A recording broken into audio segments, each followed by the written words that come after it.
ರಾಜ್ಯ ಕಾಂಗ್ರೆಸ್ನಲ್ಲಿ ಗೊಂದಲ ಇದೆ. ಸಿಎಂ ಕುರ್ಚಿಯ ಬಗ್ಗೆ ಕಿತ್ತಾಟ ಗುದ್ದಾಟ ಎಲ್ಲವೂ ಕೂಡ ಇದೆ. ಸಿಎಂ ಸಿದ್ದರಾಮಯ್ಯ ಒಂದು ಕಡೆ ಹೋದರೆ ಡಿ.ಕೆ. ಶಿವಕುಮಾರ್ ಇನ್ನೊಂದು ಕಡೆ ಹೋಗ್ತಾ ಇದ್ದಾರೆ. ಕಾಂಗ್ರೆಸ್ನಲ್ಲಿ ಮುಗಿಯದ ಸಮಸ್ಯೆ ಅಂತಂದರೆ ಇದೊಂದೇ, ಸಿಎಂ ಕುರ್ಚಿಯ ವಿಚಾರ. ವೀಕ್ಷಕರೇ, ಈ ಒಂದು ವಿಚಾರದ ಬಗ್ಗೆ ಮತ್ತೊಂದು ಅಪ್ಡೇಟ್ ಬರ್ತಾ ಇದೆ. ಡಿ.ಕೆ. ಶಿವಕುಮಾರ್ ಅವರ ನಡೆ ಬೇರೆ ಆಗ್ತಾ ಇದೆ. ಇದೆಲ್ಲದ ವಿಚಾರವನ್ನು ತಿಳಿದುಕೊಳ್ತಾ ಹೋಗೋಣ. ಕೆಲವೊಂದು ಅಂಶಗಳಿದೆ. ವೀಕ್ಷಕರೇ, ನಾನು ಭೀಮೇಶ್ ಗೋನಾಳ್, ನೀವು ನೋಡ್ತಾ ಇದ್ರೆ ಫ್ರೀಡಮ್ ಟಿವಿ. ನೋಡಿ, ಕಾಂಗ್ರೆಸ್ನಲ್ಲಿರುವಂತಹ ಗೊಂದಲ ಏನಿದೆ ಅದು ನಿಜಕ್ಕೂ ಕೂಡ ದೊಡ್ಡ ಮಟ್ಟದಲ್ಲಿ ಆಗ್ತಾ ಹೋಗ್ತಾ ಇದೆ. ಬೇರೆ ಬೇರೆ ನಾಯಕರು ಬೇರೆ ರೀತಿಯಾದಂಥ ಹೇಳಿಕೆಯನ್ನು ಕೊಡ್ತಾರೆ.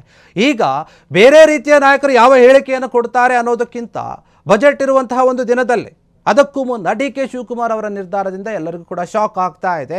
ಅಷ್ಟೇ ಅಲ್ಲ, ಅವರ ಮನಸ್ಸಲ್ಲಿ ಕೆಲವೊಂದು ವಿಚಾರಗಳಿದೆ. ಅದನ್ನು ಸ್ಪಷ್ಟವಾಗಿ ಇಟ್ಕೊಂಡು ಹೋಗಿ ಹೈಕಮಾಂಡ್ ನಾಯಕರನ್ನು ಭೇಟಿ ಮಾಡಿ ಅವರ ನಿಲುವನ್ನು ಮತ್ತೆ ಹೇಳ್ತಾ ಇದ್ದಾರೆ. ನೀವು ಈ ಬಾರಿ ಬದಲಾವಣೆಯನ್ನು ಮಾಡಲೇಬೇಕು ಅಂತ ಹೇಳಿ ಒತ್ತಡವನ್ನು ಹಾಕೋಕೆ ಹೋಗ್ತಾ ಇದ್ದಾರೆ.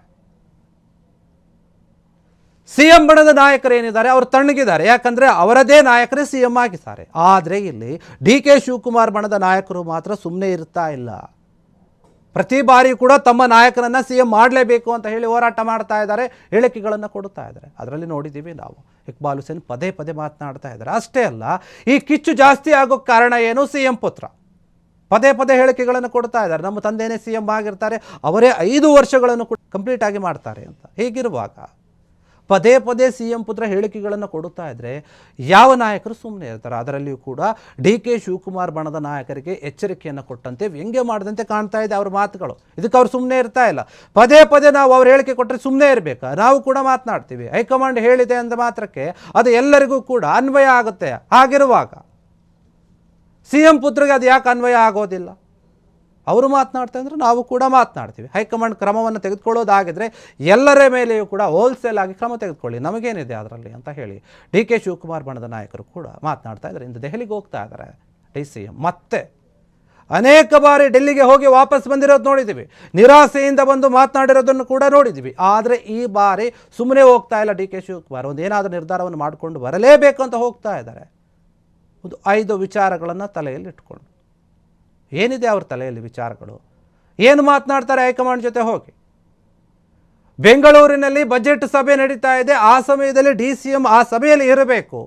ಆದರೆ ಅದನ್ನು ಬಿಟ್ಟು ಅದಕ್ಕಿಂತ ಮುಖ್ಯವಾದ ವಿಚಾರ ನನಗಿದೆ, ದೆಹಲಿಗಂತ ಹೋಗ್ತಾ ಇದ್ದಾರೆ. ಇದೇ ಸಾಕಷ್ಟು ಅನುಮಾನಗಳಿಗೆ, ಪ್ರಶ್ನೆಗಳಿಗೆ ಕಾರಣ ಆಗ್ತಾ ಇದೆ. ಕಾಂಗ್ರೆಸ್ನಲ್ಲಿ ಸಿದ್ದರಾಮಯ್ಯ ಮತ್ತು ಡಿ.ಕೆ. ಶಿವಕುಮಾರ್ ಒಗ್ಗಟ್ಟಾಗಿಲ್ಲ ಅನ್ನೋದು ಸ್ಪಷ್ಟವಾಗಿ ಗೊತ್ತಾಗ್ತಾ ಇದೆ. ಈ ಇಬ್ಬರು ನಾಯಕರು ಇಬ್ಬರ ಮನೆಯಲ್ಲೂ ಕೂಡ ಬ್ರೇಕ್ಫಾಸ್ಟ್ ಮಾಡಿ ನಾವು ಒಗ್ಗಟ್ಟಿನಿಂದ ಇದ್ದೀವಿ, ನಮ್ಮ ಪಕ್ಷವನ್ನು ಮುಂದಿನ ಬಾರಿಯೂ ಕೂಡ ಅಧಿಕಾರಕ್ಕೆ ತರ್ತೀವಿ ಅಂತ ಹೇಳಿಕೆ ಕೊಟ್ಟಿದ್ರು. ಆದರೆ ಅದೆಲ್ಲ ಆಗ್ತಾ ಇದೆ. ಪ್ರತಿ ಬಾರಿಯೂ ಕೂಡ ಇಬ್ಬರ ನಡೆ ಬೇರೆ ಆಗ್ತಾ ಇದೆ. ಕನಕೋತ್ಸವ ಮಾಡಿದ್ರು, ಅಲ್ಲಿ ಸಿದ್ದರಾಮಯ್ಯ ಅವ್ರನ್ನ ಕರಲಿಲ್ಲ ಸರಿಯಾದ ರೀತಿಯಲ್ಲಿ. ಇನ್ನು ಸಿದ್ದರಾಮಯ್ಯ ಬಣದ ನಾಯಕರು ದೊಡ್ಡ ಮಟ್ಟದ ಕಾರ್ಯಕ್ರಮವನ್ನು ಮಾಡೋಕೆ ಮುಂದಾಗಿದ್ದಾರೆ. ಅದು ಕಾಂಗ್ರೆಸ್ ಪಕ್ಷ 1000 ದಿನಗಳನ್ನು ಪೂರೈಸಿದೆ ಅಂತ ಹೇಳಿಕೊಂಡು. ಆದರೆ ಅದು ಸಿದ್ದರಾಮಯ್ಯ ಅವರ ಶಕ್ತಿ ಪ್ರದರ್ಶನದ ಕಾರ್ಯಕ್ರಮನೇ ಅಂತ ಎಲ್ಲರ ತಲೆಯಲ್ಲಿರು. ಯಾಕಂದರೆ ಡಿ.ಕೆ. ಶಿವಕುಮಾರ್ ಅವರೇನು ಮಾಡಿದ್ರಲ್ಲ, 50ಕ್ಕೂ ಹೆಚ್ಚು ಶಾಸಕರು ಬಂದಿದ್ರಲ್ಲಿ. ಹೀಗಿರುವಾಗ ಇದೆಲ್ಲವನ್ನು ಕೂಡ ನೋಡಿ, ಮತ್ತು ಸಿಎಂ ಪುತ್ರ ಯತೀಂದ್ರ ಅವರು ಹೇಳಿದಂಥ ಒಂದು ಹೇಳಿಕೆಯನ್ನು ನೋಡಿ, ಸಿದ್ದರಾಮಯ್ಯ ಅವರ ಒಂದು ಮೌನವನ್ನು ನೋಡಿ ಡಿ.ಕೆ. ಶಿವಕುಮಾರ್ ಅವರು ಕೇಳಿದಂತೆ ಕಾಣ್ತಾ ಇದೆ. ಇನ್ನು ಮುಂದೆ ನಾನು ಸುಮ್ಮನೆ ಇದ್ದರೆ ಸರಿ ಇರೋದಿಲ್ಲ, ಸಿಎಂ ಆಗಲೇಬೇಕು ಅಂತ ಹೇಳಿ ಅಟಕ್ ಬಿದ್ದಿದ್ದಾರೆ. ಈಗ ನೇರವಾಗಿ ಸೋನಿಯಾ ಗಾಂಧಿ ಅವರನ್ನು ಭೇಟಿ ಮಾಡಿ ತಮ್ಮ ಮನಸ್ಸಲ್ಲಿರುವಂತಹ ಕೆಲವೊಂದು ವಿಚಾರಗಳನ್ನು ಹೇಳೋಕೆ ನಿರ್ಧಾರವನ್ನು ಮಾಡಿದ್ದಾರೆ. ಅದಕ್ಕೋಸ್ಕರನೇ ದೆಹಲಿಗೆ ಹೋಗಿದ್ದಾರೆ. ಕೆಲವೊಂದು ವಿಚಾರಗಳನ್ನು ಇಟ್ಕೊಂಡು ಸಜ್ಜಾಗಿದ್ದಾರೆ ಅಂತ ಹೇಳ್ತಾ ಇದ್ದಾರೆ. ಬಜೆಟ್ ಇದ್ದರೂ ಕೂಡ ಅವರು ತಲೆ ಕೆಡಿಸ್ಕೊಳ್ತಾ ಇಲ್ಲ, ಮೀಟಿಂಗ್ಗಳಿದ್ರೂ ಕೂಡ ತಲೆ ಕೆಡಿಸ್ಕೊಳ್ತಾ ಇಲ್ಲ, ಅಲ್ಲಿ ಅಟೆಂಡ್ ಕೂಡ ಆಗ್ತಾ ಇಲ್ಲ. ಹಾಗಾದರೆ ಡಿ.ಕೆ. ಶಿವಕುಮಾರ್ ಅವರು ಹೈಕಮಾಂಡ್ ಮುಂದೆ ಹೋಗಿ ಏನು ವಾದವನ್ನು ಮಾಡ್ತಾರೆ ನೋಡಿ, ಹೇಳ್ತಾರೆ. ನಾಯಕತ್ವದ ಬದಲಾವಣೆ ವಿಚಾರ ಏನಿದೆ, ಮೊದಲನೇದಾಗಿ ಇದು ಒಳ್ಳೆ ಟೈಮ್ ಬಂದಿದೆ, ನೀವು ಅದಕ್ಕೋಸ್ಕರ ಯೋಚನೆ ಮಾಡಿ ಅಂತ. ರಾಜ್ಯದಲ್ಲಿ ಕಾಂಗ್ರೆಸ್ ಸರ್ಕಾರ ಅಸ್ತಿತ್ವಕ್ಕೆ ಬಂದಾಗಿನಿಂದ ಕೂಡ ಶೀಘ್ರದಲ್ಲಿಯೇ 3 ವರ್ಷಗಳನ್ನು ಪೂರೈಸಿಬಿಟ್ಟಿದೆ. ಲೋಕಲ್ ಎಲೆಕ್ಷನ್ಗಳು ಬರ್ತಾ ಇದೆ, ಹತ್ತಿರ ಆಗ್ತಾ ಇದೆ. ಹೀಗಿರುವಾಗ ನಿರ್ಧಾರವನ್ನು ತೆಗೆದುಕೊಳ್ಳಲೇಬೇಕು. ನಾಯಕತ್ವದ ಬದಲಾವಣೆ ಬಗ್ಗೆ ಮತ್ತು ಸಿಎಂ ಸ್ಥಾನದ ಬಗ್ಗೆ ತಮ್ಮನ್ನು ಪರಿಗಣಿಸಲೇಬೇಕು ಅಂತ ಹೇಳಿ ಸತತವಾಗಿ ಪ್ರಯತ್ನವನ್ನು ಮಾಡ್ತಾ ಇದ್ದಾರೆ ಡಿ.ಕೆ. ಶಿವಕುಮಾರ್. ಈ ಅಂಶವನ್ನು ಮೊದಲನೇದಾಗೆ ಮುಂದಿಡ್ತಾರೆ. ಯಾಕಂದರೆ ಈಗ ಏನಾದರೂ ನಿರ್ಧಾರವನ್ನು ತೆಗೆದುಕೊಂಡ್ರೆ ಎಲೆಕ್ಷನ್ಗೆ ಡ್ಯಾಮೇಜ್ ಆಗುತ್ತೆ ಅನ್ನೋದು ಹೈಕಮಾಂಡ್ ವಿಚಾರ. ಇನ್ನು ಎಲೆಕ್ಷನ್ ಬಂದಿದೆ, ಅದಕ್ಕೆ ಸರಿಯಾದ ರೀತಿಯಲ್ಲಿ ನಾನು ಓಡಾಡಬೇಕು, ನನ್ನ ಬೆಂಬಲವನ್ನು ತೋರಿಸಬೇಕು, ಪಕ್ಷವನ್ನು ಇನ್ನಷ್ಟು ಬಲಪಡಿಸಬೇಕು ಅಂತಂದರೆ ನೀವು ಸರಿಯಾದ ನಿರ್ಧಾರವನ್ನು ತೆಗೆದುಕೊಳ್ಳಿ. ಇದು ಒಳ್ಳೆಯ ಸಮಯ ಬದಲಾವಣೆ ಮಾಡೋಕ್ಕಾಗ. ಇನ್ನು ಶ್ರಮಕ್ಕೆ ತಕ್ಕಂತಹ ಪ್ರತಿಫಲ ಸಿಗಲೇಬೇಕು ಅಂತ ಕೇಳ್ಕೊಳ್ತಾರೆ. ರಾಜ್ಯದಲ್ಲಿ ಪಕ್ಷ ಸೊರಗಿದ್ದಾಗ ಏನು ಮಾಡಿದ್ರು, ಇವರು KPCC ಅಧ್ಯಕ್ಷರಾಗಿ ಹೊಸ ಚೈತನ್ಯವನ್ನು ವರ್ಚಸ್ಸನ್ನು ತಂದುಕೊಟ್ರು. ಪಕ್ಷ ಅಧಿಕಾರಕ್ಕೆ ಬರೋಕ್ಕೆ ದೊಡ್ಡ ಮಟ್ಟದ ಕೆಲಸವನ್ನು ಮಾಡಿದ್ರು DK ಶಿವಕುಮಾರ್. ಅವರು ಹೇಳ್ತಾ ಇದ್ರು ಕೆಲವೊಂದು ಬಾರಿ, ನನ್ನ ನೇತೃತ್ವದಲ್ಲಿನೇ 136 ಸ್ಥಾನಗಳನ್ನು ಗೆಲ್ಲಿಸಿದ್ದೀನಿ, ನಾನು ಪಕ್ಷದ ಬದ್ಧತೆಗಾಗಿ ಹಗಲಿರುಳು ಶ್ರಮವನ್ನು ಪಟ್ಟಿದ್ದೀನಿ, ಕೆಲಸವನ್ನು ಮಾಡಿದ್ದೀನಿ. MP ಚುನಾವಣೆಯಲ್ಲೂ ಕೂಡ ಪಕ್ಷಕ್ಕಾಗಿ ಉತ್ತಮ ಫಲಿತಾಂಶವನ್ನು ನಾನು ತಂದುಕೊಟ್ಟಿದ್ದೀನಿ. ಸ್ವಪಕ್ಷೀಯ ತಂತ್ರಗಳ ನಡೆ ಏನಿದೆ ಅದನ್ನು ಕೂಡ ಸರಿಯಾದ ರೀತಿಯಲ್ಲಿ ಅರ್ಥ ಮಾಡ್ಕೊಂಡಿದ್ದೀನಿ, ನಿಷ್ಠೆಯಿಂದ ಕೆಲಸ ಮಾಡಿದ್ದೀನಿ ಅಂತ ಸೋನಿಯಾ ಗಾಂಧಿ ಅವರಿಗೆ ಮನವರಿಕೆ ಮಾಡ್ತಾರೆ. DK ಶಿವಕುಮಾರ್ ಅವರು ಏನು ಮಾಡಿರುವಂಥ ಕೆಲಸಗಳ ಬಗ್ಗೆ ಹೇಳ್ತಾರೆ, ನಾನು ಇಷ್ಟೆಲ್ಲ ಮಾಡಿದ್ದೀನಿ, ನನ್ನ ಯಾಕೆ ನೀವು CM ಮಾಡಬಾರ್ದು ಅಂತ. ಇನ್ನು ಹೈಕಮಾಂಡ್ ಸುಮ್ಮನಾಗಿದೆ, ನೀವು ಮೌನವಾಗಿದ್ದರೆ ನಿಮ್ಮ ಮೌನವನ್ನು ಮುರಿಬೇಕು. ಈಗಿರುವಂತಹ ಗೊಂದಲದ ಬಗ್ಗೆ ನೀವು ಯೋಚನೆ ಮಾಡಬೇಕಾಗುತ್ತೆ. ಹೈಕಮಾಂಡ್ ಪ್ರತಿ ಬಾರಿಯೂ ಕೂಡ ಈ ವಿಚಾರ ಬಂದಾಗ ಮೌನವಾಗಿರುತ್ತೆ. ರಾಜ್ಯ ನಾಯಕತ್ವದಲ್ಲಿ ಯಾವುದೇ ರೀತಿಯಾದಂತಹ ಒಂದು ತಲೆ ಆಗ್ತಾ ಇಲ್ಲ, ನಿರ್ಧಾರವನ್ನು ತೆಗೆದುಕೊಳ್ತಾ ಇಲ್ಲ. ಇರುವಂತಹ ಕಾರ್ಯಕರ್ತರಲ್ಲಿ ಸಾಕಷ್ಟು ಗೊಂದಲ ಇದೆ ಈ ಒಂದು ವಿಚಾರವಾಗಿ. ಅದನ್ನು ಸ್ಪಷ್ಟವಾಗಿ ನೀವು ಹೇಳಬೇಕಾಗಿದೆ. ನೀವು ಬದಲಾವಣೆ ಮಾಡ್ತೀರೋ ಇಲ್ವೋ? ನಾಯಕತ್ವದ ಬದಲಾವಣೆ ವಿಚಾರದಲ್ಲಿ ಇನ್ನೂ ಕೂಡ ನೀವು ಮೌನವನ್ನು ವಹಿಸೋದು ಸರಿಯಲ್ಲ. ಇದು ಪಕ್ಷಕ್ಕೆ ಶೋಭೆಯನ್ನು ತರೋದಿಲ್ಲ. ಈ ಬಗ್ಗೆ ಹೈಕಮಾಂಡ್ ಒಂದು ಸ್ಪಷ್ಟ ಸಂದೇಶವನ್ನು ಕೊಡಲೇಬೇಕು.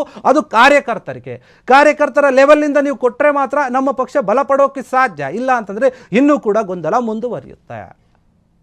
ಇನ್ನು ಈ ಒಂದು ಎಲ್ಲವನ್ನು ಕೂಡ ನೋಡಿ ವಿಪಕ್ಷದವರು ಏನು ಮಾಡ್ತಾ ಇದ್ದಾರೆ, ಒಗ್ಗಟ್ಟಾಗ್ತಾ ಇದ್ದಾರೆ. BJP JDS ಅವರು ತಮ್ಮ ಶಕ್ತಿಯನ್ನು ಹೆಚ್ಚು ಮಾಡಿಕೊಳ್ಳುವಂತಹ ಸಾಧ್ಯತೆ ಇದೆ. ಅದನ್ನು ಕೂಡ ಗಮನದಲ್ಲಿ ಇಟ್ಕೊಳ್ಬೇಕಾಗುತ್ತೆ.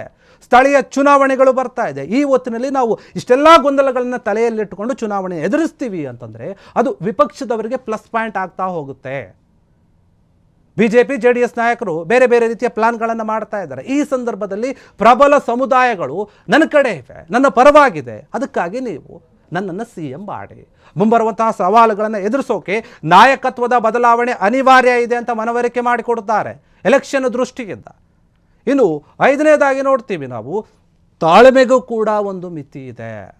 ಹೈಕಮಾಂಡ್ ಪದೇ DK ಶಿವಕುಮಾರನ್ನು ವಾಪಸ್ ಕಳಿಸ್ತಾ ಇದೆ. ಹೈಕಮಾಂಡ್ ನಾಯಕರು ಭೇಟಿ ಆಗ್ತಾ ಇಲ್ಲ. ಪದೇ ದೆಹಲಿಗೆ ಹೋದರೂ ಕೂಡ ಅದು ವಿಫಲವಾಗ್ತಾ ಇದ್ದಾರೆ.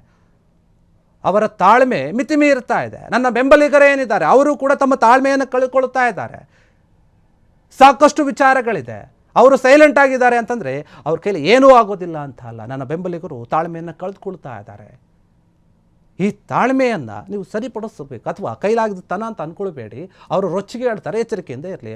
ಒಂದು ಸಂದೇಶವನ್ನು ರವಾನೆ ಮಾಡಬೇಕಾಗಿದೆ. ನೀವು ಬದಲಾವಣೆ ಮಾಡ್ತೀರೋ ಇಲ್ವೋ? ಒಂದು ಸ್ಪಷ್ಟ ಉತ್ತರವನ್ನು ಕೊಟ್ಟಾಗ ಮಾತ್ರ ಕಾಂಗ್ರೆಸ್ನಲ್ಲಿರುವಂತಹ ಎಲ್ಲ ಸಮಸ್ಯೆಗಳು, ಚರ್ಚೆಗಳು, ಗೊಂದಲಗಳು ಇವೆಲ್ಲವೂ ಕೂಡ ನಿವಾರಣೆಯಾಗುತ್ತೆ. DK ಶಿವಕುಮಾರ್ ಅವರ ಮನದಲ್ಲಿರುವಂತಹ ಈ ಅಂಶಗಳನ್ನು ಹೈಕಮಾಂಡ್ ಯಾವ ರೀತಿಯಾಗಿ ಸ್ವಾಗತ ಮಾಡುತ್ತೆ, ಎಷ್ಟರ ಮಟ್ಟಿಗೆ ಒಪ್ಪಿಕೊಳ್ಳುತ್ತೆ? ರಾಜ್ಯದಲ್ಲಿ ರಾಜಕಾರಣದಲ್ಲಿ ಆಗ್ತಾ ಇರುವಂತಹ ಚರ್ಚೆಗಳ ಬಗ್ಗೆನೇ ದಿನನಿತ್ಯವೂ ಕೂಡ ಮಾತು ಕೇಳಿ ಬರ್ತಾ ಇರುತ್ತೆ. ಈಗ ದೆಹಲಿಗೆ ಹೋಗ್ತಾ ಇದ್ದಾರೆ. ಇದಕ್ಕೆ ಸೋನಿಯಾ ಗಾಂಧಿ ಅವರು ಏನು ಹೇಳ್ತಾರೆ? ಭೇಟಿಯನ್ನು ಮಾಡ್ತಾರಾ? ಅವಕಾಶವನ್ನು ಕೊಡ್ತಾರಾ? ರಾಹುಲ್ ಗಾಂಧಿ ಅವರು ಏನು ಹೇಳ್ತಾರೆ? AICC ಅಧ್ಯಕ್ಷ ಮಲ್ಲಿಕಾರ್ಜುನ್ ಖರ್ಗೆ ಏನು ಹೇಳ್ತಾರೆ? ಸುರ್ಜೇವಾಲಾ ಅವರು ಏನು ಹೇಳ್ತಾರೆ? ಇವರೆಲ್ಲದರ ಬಗ್ಗೆ ಕೂಡ ಭೇಟಿ ಮಾಡಿ ಮಾತನಾಡಿದ್ರೆ ಏನಾಗಬಹುದು? ಕುರ್ಚಿ ಬದಲಾವಣೆ ವಿಚಾರ ನಿರ್ಧಾರ ಆಗುತ್ತಾ? ಅಥವಾ DK ಈ ಬಾರಿಯೂ ಕೂಡ ಬರೀ ಕೈಯಲ್ಲಿ ವಾಪಸ್ ಬರ್ತಾರಾ ರಾಜ್ಯಕ್ಕೆ? ಇದರ ಬಗ್ಗೆ ಸಾಕಷ್ಟು ಪ್ರಶ್ನೆ ಇದೆ. ಹೀಗಾಗಿ ವೀಕ್ಷಕರೇ, ಏನಾಗುತ್ತೆ ಏನೋ ಗೊತ್ತಿಲ್ಲ. ಕಾಂಗ್ರೆಸ್ನಲ್ಲಿ ಮಾತ್ರ ಬದಲಾವಣೆ ವಿಚಾರ ಪ್ರತಿನಿತ್ಯವೂ ಕೂಡ ಇರುತ್ತೆ. DK ಶಿವಕುಮಾರ್ ಅವರ ಒಂದು ಸತತ ಪ್ರಯತ್ನಕ್ಕೆ ಫಲ ಸಿಗುತ್ತಾ ಇಲ್ಲ ಅಂತ ಕಾದು ನೋಡಬೇಕು. ಇದಿಷ್ಟು ಇದಕ್ಕೆ ಸಂಬಂಧಪಟ್ಟಂತಹ ವಿಚಾರ. ನೋಡ್ತಾ ಇರಿ ಫ್ರೀಡಮ್ TV, ಇದು ಜನಸಾಮಾನ್ಯರ ಶಕ್ತಿ. ಕ್ಷಣದ ಸುದ್ದಿಗಳಿಗಾಗಿ ಫ್ರೀಡಮ್ TV ಸಬ್ಸ್ಕ್ರೈಬ್ ಮಾಡಿ, ಲೈಕ್ ಮಾಡಿ ಹಾಗೂ ಫಾಲೋ ಮಾಡಿ. ಹೊಸ ಸುದ್ದಿಗಳ ನೋಟಿಫಿಕೇಶನ್ಗಾಗಿ ಬೆಲ್ ಐಕಾನ್ ಮೇಲೆ ಕ್ಲಿಕ್ ಮಾಡಿ.